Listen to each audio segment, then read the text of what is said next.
السلام علیکم ورحمۃ اللہ وبرکاتہ۔ سامعین، آپ جو کتاب سماعت فرما رہے ہیں اس کا نام ہے کشکول جلد نمبر 2۔ آج کی پہلی کہانی کا عنوان ہے قرآن کی وہ آیت جس پر مولا علی کے علاوہ کسی نے عمل نہیں کیا۔ نبی اکرم صلی اللہ علیہ وآلہ وسلم کے قیام مدینہ کے دوران بعض لوگ آپ کے پاس آتے اور وہ آپ سے طویل سرگوشی کیا کرتے تھے۔ کچھ دولت مند افراد تو اپنی نمود و نمائش کے لیے کافی دیر تک حضرت سے سرگوشی کرتے رہتے تھے، اور غریب لوگوں کو وقت ہی نہیں ملتا تھا کہ وہ اپنا مدعا حضرت کی خدمت میں بیان کر سکیں۔ حضرت بردباری صبر و محبت کا سمندر تھے، چنانچہ لوگوں کو اس طرح کی سرگوشی سے منع کر کے کسی کا دل توڑنا نہیں چاہتے تھے۔ چنانچہ اللہ تعالیٰ نے قرآن مجید کی یہ آیت نازل فرمائی۔ سورہ مجادلہ کی آیت نمبر 12۔ ترجمہ: اے ایمان والوں، جب تم نبی سے سرگوشی کرنا چاہو تو سرگوشی سے پہلے صدقہ دیا کرو، یہ تمہارے لیے بہتر ہے اور پاکیزگی کا ذریعہ ہے۔ اگر تم ایسا نہ کر سکو تو پھر اللہ بخشنے والا مہربان ہے۔ اس حکم سے اللہ نے مسلمانوں کا امتحان لیا۔ اس آیت کے نزول کے بعد حضرت سے سرگوشی کرنے کے لیے کوئی بھی نہ آیا، جس سے عملی طور پہ واضح ہو گیا کہ رسول کی سرگوشی سے زیادہ انہیں دنیا عزیز تھی۔ امیر المومنین علیہ السلام وہ واحد شخص ہیں جنہوں نے اس آیت مجیدہ پر عمل کیا۔ جب یہ آیت نازل ہوئی تو آپ کے پاس سونے کا 1 دینار تھا۔ آپ نے اسے تبدیل کر کے 10 درہم لیے۔ آپ جب بھی نبی اکرم صلی اللہ علیہ وآلہ وسلم سے سرگوشی کرنا چاہتے تھے تو 1 درہم صدقے میں دیتے تھے، اور یوں آپ نے 10 درہم راہ خدا میں صدقہ دیا۔ 10 بار رسول اکرم صلی اللہ علیہ وآلہ وسلم سے سرگوشی کی۔ امیر المومنین فرماتے ہیں، میں 10 بار رسول کے پاس گیا اور ہر مرتبہ نئی نصیحت حاصل کی۔ اس آیت مجیدہ کے نزول کی وجہ سے لوگوں کی سرگوشیاں ختم ہو گئیں اور حبیب خدا کو آرام و سکون نصیب ہوا۔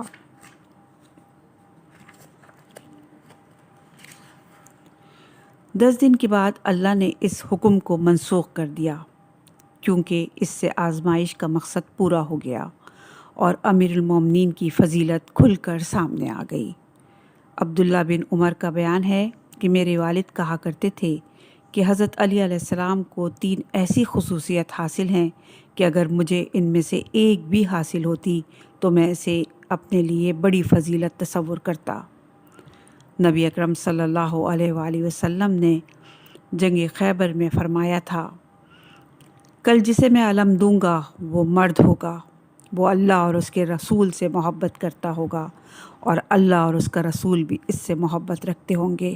وہ بڑھ بڑھ کر حملہ کرنے والا ہوگا، وہ بھاگنے والا نہیں ہوگا۔ اس رات میں نے پرچم ملنے کی بڑی تمنا کی تھی، لیکن صبح کے وقت حضرت صلی اللہ علیہ وآلہ وسلم نے حضرت علی کو اسلام کا پرچم عطا کیا تھا۔ دوسری فضیلت، آیت نجوہ پر حضرت علی کے علاوہ کسی کو عمل کرنے کی توفیق نہ ہوئی۔ تیسری فضیلت، رسول خدا نے اپنی صاحبزادی جناب فاطمۃ الزہرا سلام اللہ کا عقد ان سے کیا۔ خود امیر المومنین کہا کرتے تھے کہ تمہیں قرآن مجید میں ایک آیت ایسی بھی ملے گی کہ جس پر میرے علاوہ مجھ سے پہلے اور میرے بعد کسی نے عمل نہیں کیا، اور وہ آیت نجوہ ہے۔ شیطان کی دعا۔ اگلی کہانی کتاب المناقب کی روایت کے مطابق علی بن محمد الصوفی سے منقول ہے، انہوں نے کہا، میں نے شیطان کو سمندر میں دیکھا جس نے اپنا سر اوپر اٹھایا ہوا تھا، اور وہ کہہ رہا تھا کہ پروردگار، تجھے امیر المومنین کے حق کی قسم مجھے عذاب نہ دینا۔ میں نے شیطان سے کہا، کیا تو بھی علی کی پناہ چاہتا ہے؟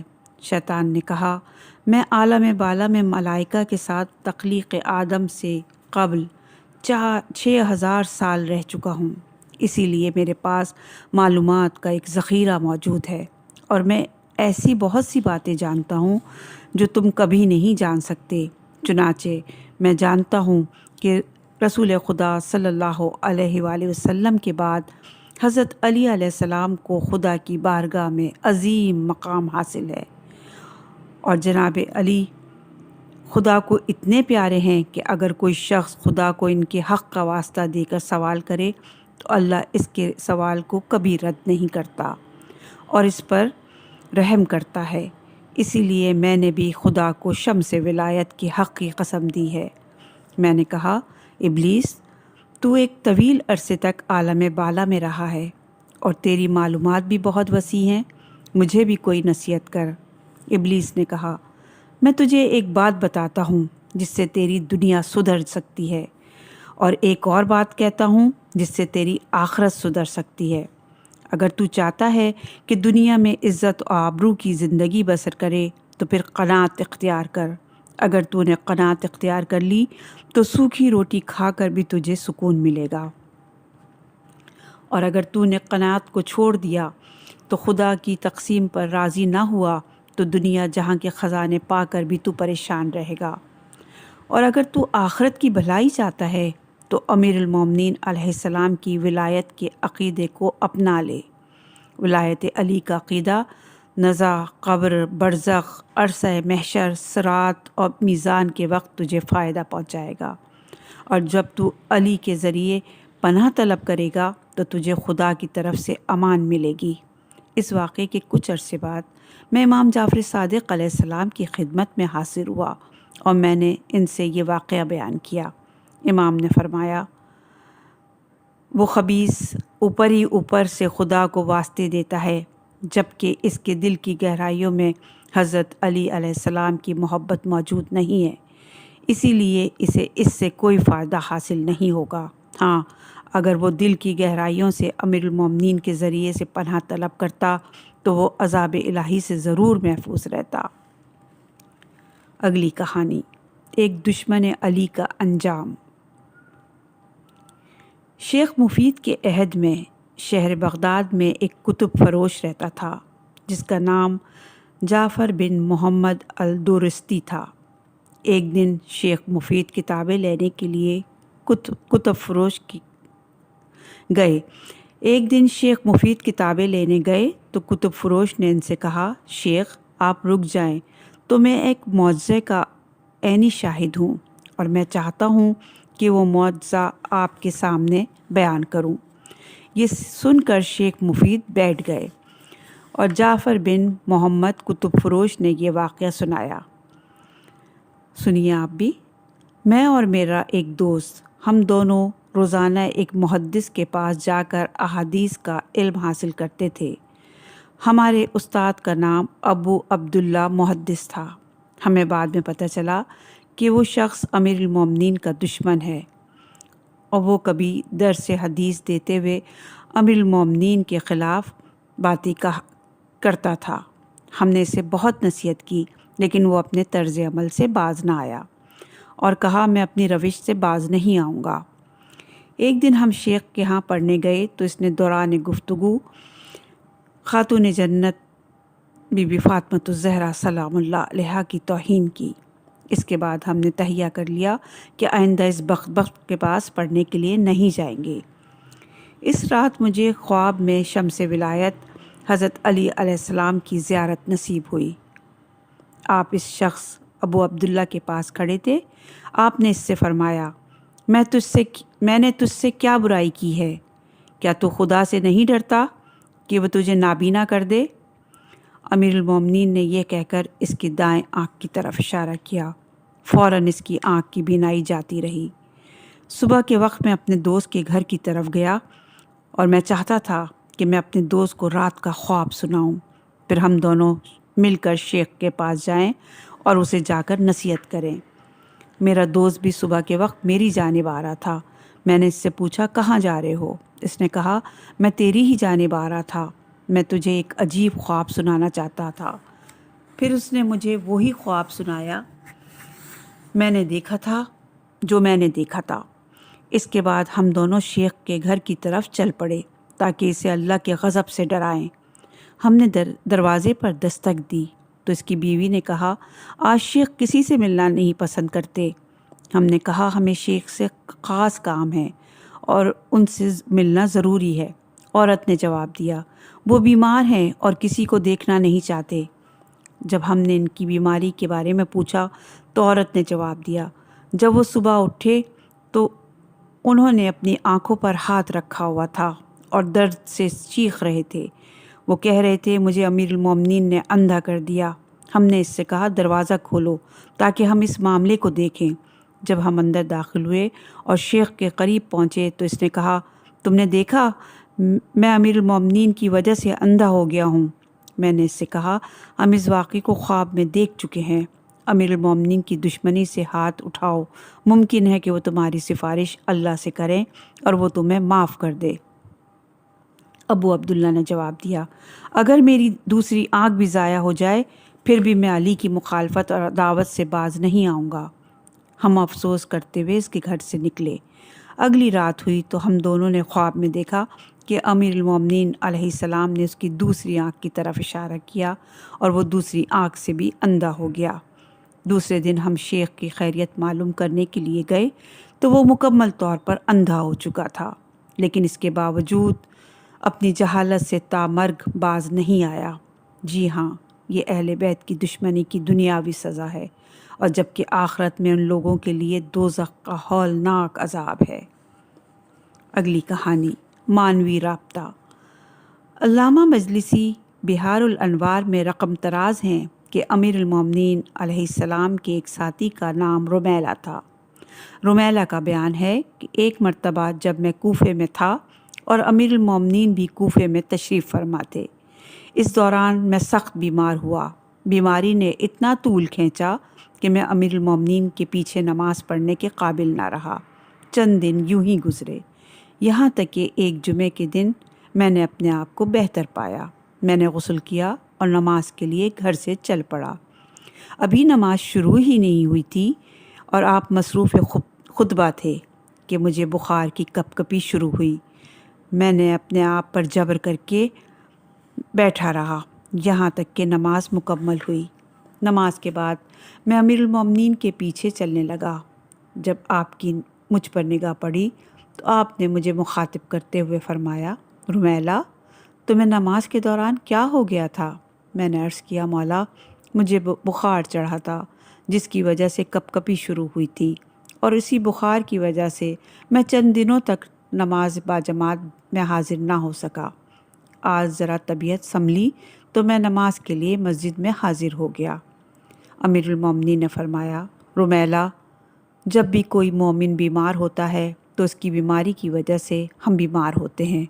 جب کوئی مومن غمگین ہوتا ہے تو اس کی وجہ سے ہم بھی غمگین ہوتے ہیں، اور جب کوئی مومن دعا مانگتا ہے تو ہم آمین کہتے ہیں۔ رمیلہ نے عرض کیا، یہ خوشخبری صرف ہم آپ کے حاضرین مجلس کے لیے مخصوص ہے؟ امیر المومنین نے فرمایا، نہیں، ہمارے لیے مشرق و مغرب دونوں برابر ہیں، اور اس کے برعکس یہ بھی یاد رکھو، دشمنان اہل بیت کی ارواح انتہائی حقیر اور رذیل ہوتی ہیں، اسی لیے ضروری ہے کہ وہ حقیر اور رذیل اجسام میں قیام کریں۔ اگلی کہانی، فدق۔ فدق حجاز کا ایک قریہ ہے۔ فدق اور مدینے میں 2 دن کی مسافت ہے۔ یہ قریہ خیبر کے قریب ہے۔ اس میں قدرتی چشمے اور کھجوریں پائی جاتی ہیں۔ اس کی سالانہ پیداوار 1 لاکھ دینار کی ہوتی تھی، جبکہ ہر دینار سونے کے 1 مثقال کے مساوی ہوتا تھا۔ اس قریے میں یہودی رہتے تھے جنہیں مسلمانوں کی رعیت بن کر رہنا اچھا نہیں لگتا تھا۔ جب مسلمانوں نے یہودیوں کے مضبوط مرکز خیبر کو فتح کیا تو انہیں اپنے لیے خطرہ محسوس ہوا، اسی لیے انہوں نے جنگ کرنے کے بجائے حضرت صلی اللہ علیہ وآلہ وسلم سے مصالحت کا فیصلہ کیا۔ ان کا نمائندہ رسول اکرم صلی اللہ علیہ وآلہ وسلم کی خدمت میں آیا اور انہوں نے آپ سے اس شرط پر مصالحت کی کہ انہیں ان کے وطن سے جلا وطن نہیں کیا جائے گا۔ اور وہ اسلامی حکومت کے ضمی بن کر رہیں گے، اور ان میں سے ہر شخص اپنا تہائی مال نبی اکرم صلی اللہ علیہ وآلہ وسلم کو پیش کرے گا۔ اس کے عوض اسے امان حاصل ہوگی اور ان کی تمام زمین رسول خدا کی ملکیت ہوگی۔ اسلام کا ایک قانون ہے، جس سرزمین پر لڑائی سے قبضہ ہو تو وہ مسلمانوں کی ملکیت قرار پاتی ہے، البتہ اس میں سے خمس علیحدہ کر لیا جاتا ہے، اور جو سرزمین کسی لڑائی بھڑائی کے بغیر حاصل ہو وہ خالصتاً رسول خدا کی ملکیت ہوتی ہے۔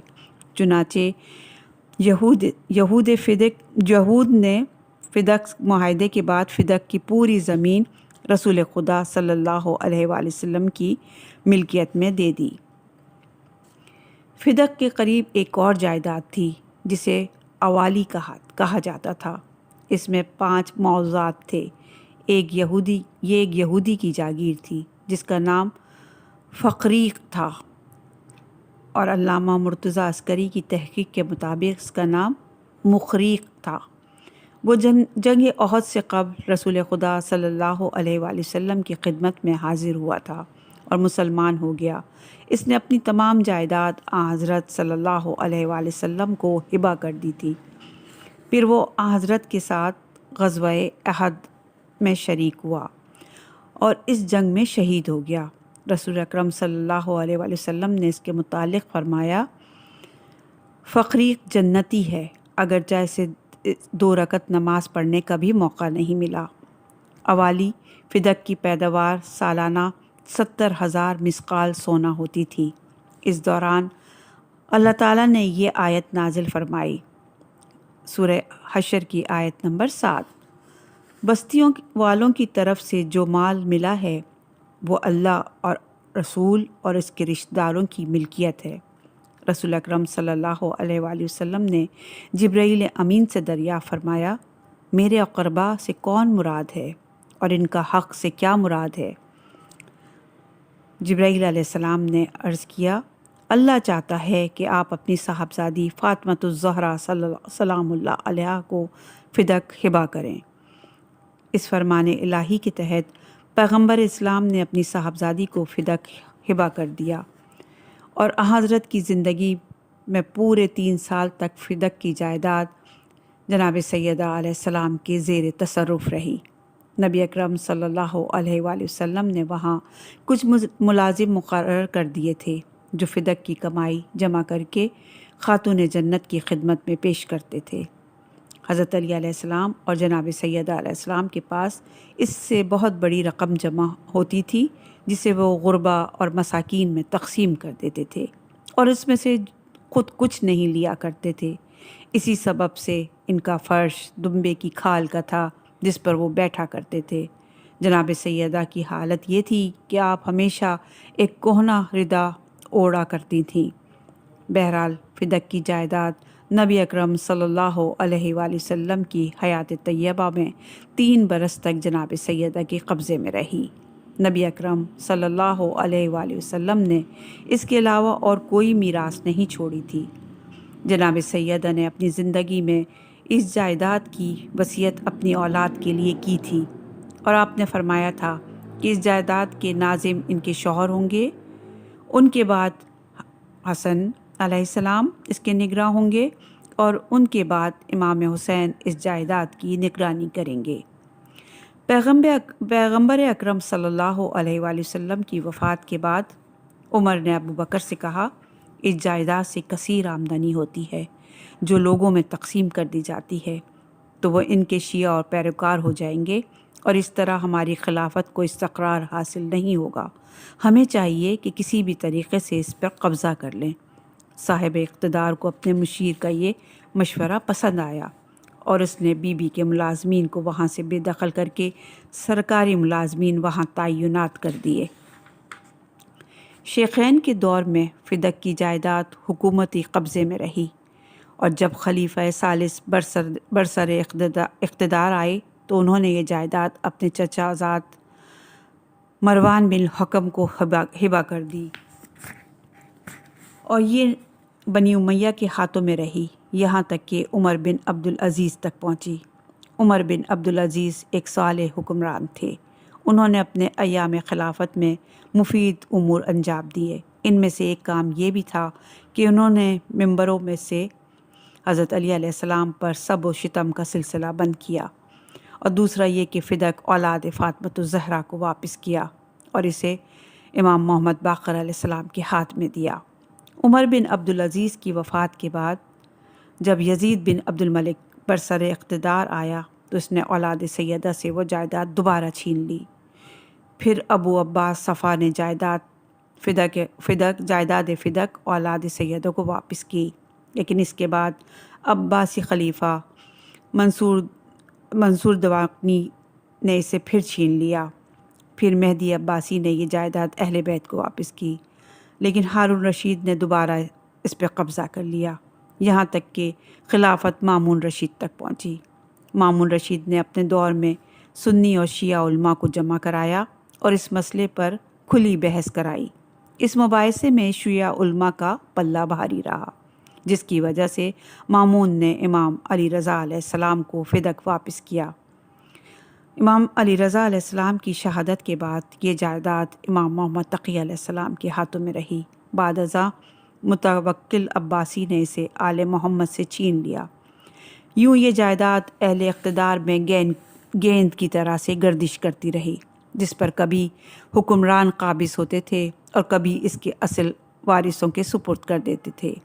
اس ساری رد و بدل کو گردش دنیا کا ہی نام دیا جا سکتا ہے۔ اگلی کہانی، خدا کی پیاری خاتون۔ ام ایمن رسول خدا صلی اللہ علیہ وآلہ وسلم کی والدہ ماجدہ بی بی آمنہ بنت وہب کی کنیز تھیں۔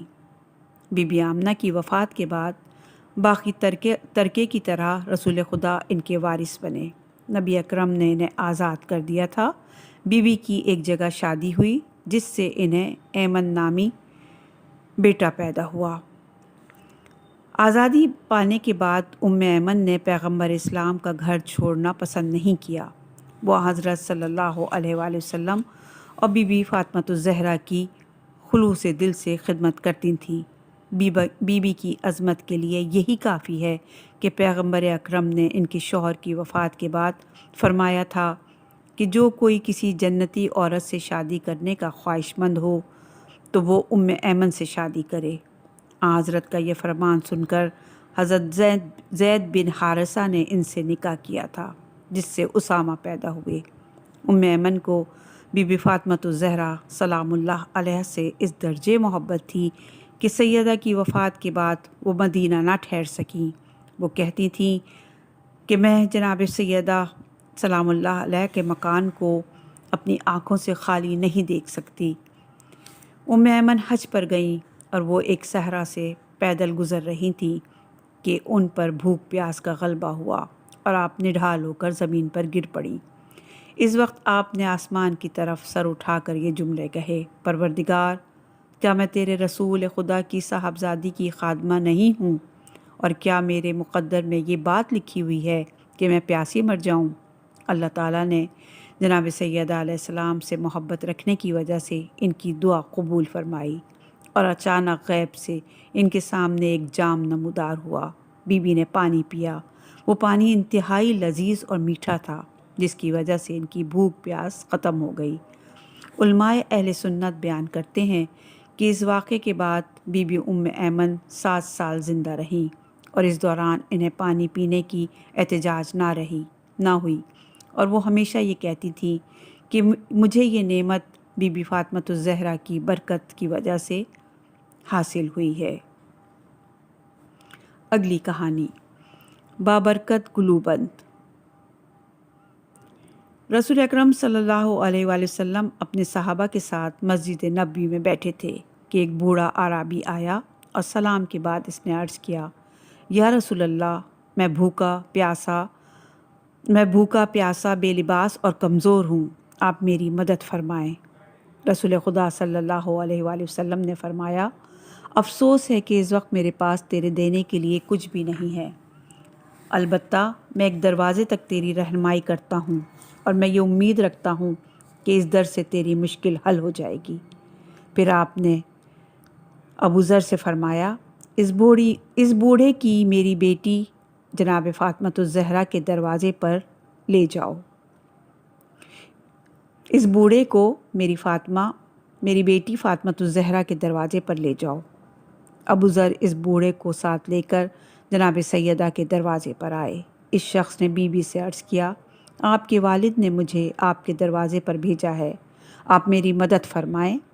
جناب سیدہ علیہ السلام کے گھر میں اس وقت بھیڑ کی ایک کھال کے علاوہ اور کچھ نہیں تھا۔ آپ اس کھال پر حسنین کریمین کو سلایا کرتی تھیں۔ آپ نے وہی کھال اٹھائی اور سائل کو دے کر فرمایا، تم یہ کھال لے لو، اللہ تمہارے لیے آسانی پیدا کرے گا۔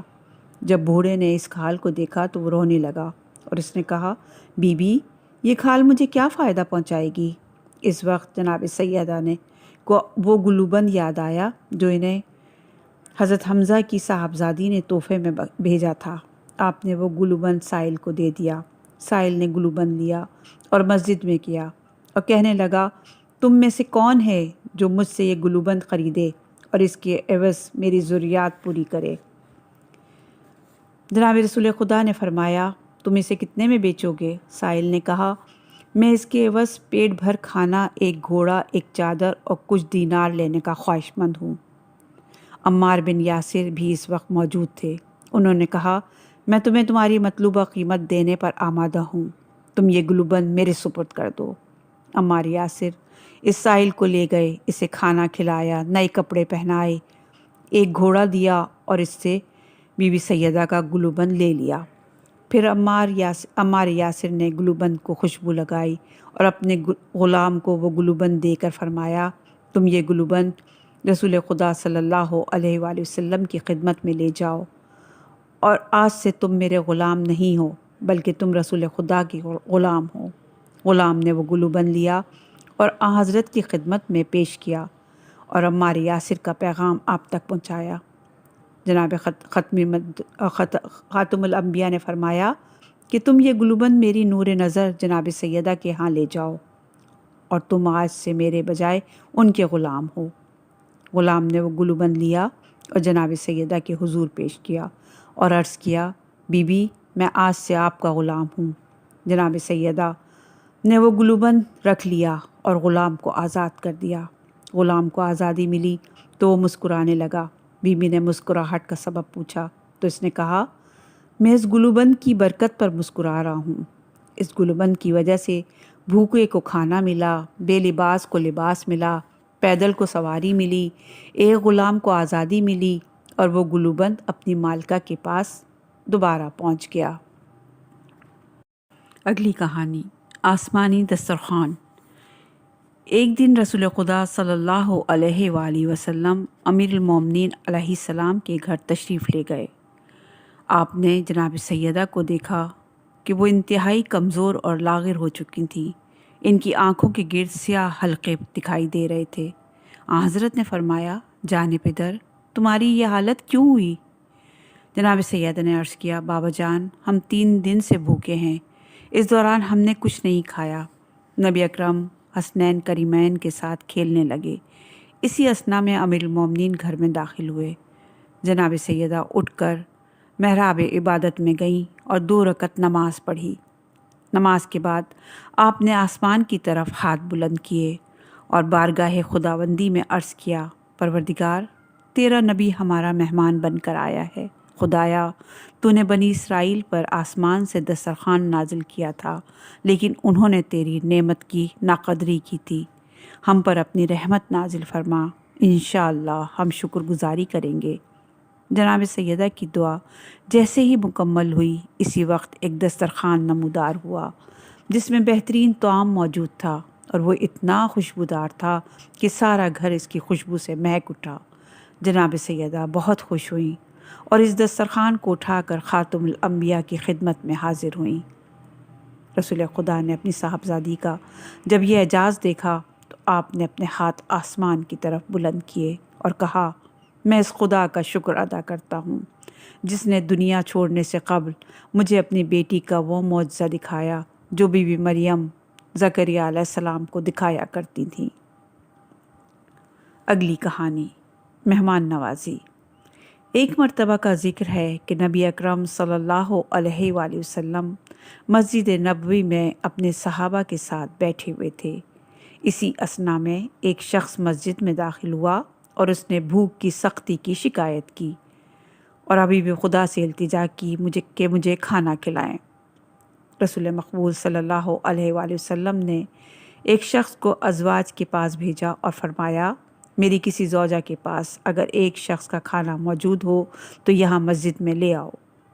وہ شخص کچھ دیر بعد حاضر ہوا اور عرض کیا، یا رسول اللہ، آپ کی ازواج کے پاس کچھ بھی نہیں ہے۔ اس کے بعد حضرت صلی اللہ علیہ وآلہ وسلم نے فرمایا، تم میں سے کوئی ایسا ہے جو اسے اپنے گھر لے جائے اور اسے رات کا کھانا کھلائے؟ جناب علی علیہ السلام نے عرض کیا، یا رسول اللہ، یہ آج رات ہمارا مہمان ہوگا۔ پھر جناب امیر علیہ السلام نے اس مہمان کو ساتھ لیا اور اپنے دروازے پر گئے۔ مہمان کو باہر کھڑا کر کے آپ اندر تشریف لے گئے اور آپ نے جناب سیدہ سے فرمایا کہ گھر میں کچھ مہمان کے کھانے کے لیے بندوبست ہے؟ جناب سیدہ نے عرض کیا، گھر میں صرف ایک فرد کے لیے طعام موجود ہے اور میں یہ طعام اپنی صاحبزادی زینب کبریٰ کو کھلانا چاہتی ہوں۔ امیر المومنین نے فرمایا، بہتر ہوگا کہ آپ بچی کو سلا دیں اور چراغ بجھا دیں تاکہ مہمان کو پتہ نہ چلے کہ کھانا کم ہے۔ فاطمہ الزہرا نے بچی کو سلانے کے لیے گود میں اٹھا لیا اور امام علی علیہ السلام نے دسترخوان مہمان کے لیے بچھا دیا۔ مہمان نے جی بھر کر کھانا کھایا اور تھوڑا سا کھانا بچ بھی گیا۔ مہمان نے ہاتھ اٹھا کر کہا، خدا تمہارے کھانے میں برکت ڈالے۔ پھر وہ ودا ہوا اور گھر سے چلا گیا۔